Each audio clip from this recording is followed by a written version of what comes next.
আমি জনাব ইউনূস সাহেবকে বলবো, জাতিসংঘের যে মানবতা অধিকার দপ্তর আপনি নিয়ে আসছেন, আমরা মানবাধিকার দপ্তর বাংলাদেশে চাই না। এটা মানবাধিকার দপ্তর নয়, এটা সমকামীদের দপ্তর। এখানে যে প্রধান হয়ে আসছে সে সমকামী। এই সমকামী প্রমোট করতে আমরা চাই না, এটা আমাদের দেশের সংস্কৃতি না।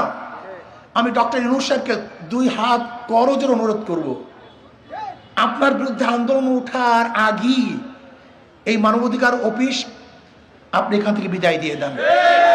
মুসলমান হিসেবে বড় মানবাধিকার গোটা দুনিয়ার মধ্যে কেউ নাই। কাজী কোরআন ও হাদিস যাদের কাছে আছে, অন্য কাউর থেকে মানবাধিকার তার শেখার কোনো প্রয়োজন নেই।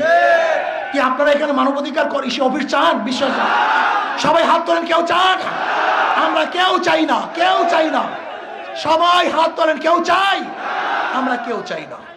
আপনার বিরুদ্ধে আন্দোলন ওঠার আগে এটাকে বিদায় দিয়ে দেন, ঝামেলা দূর করেন।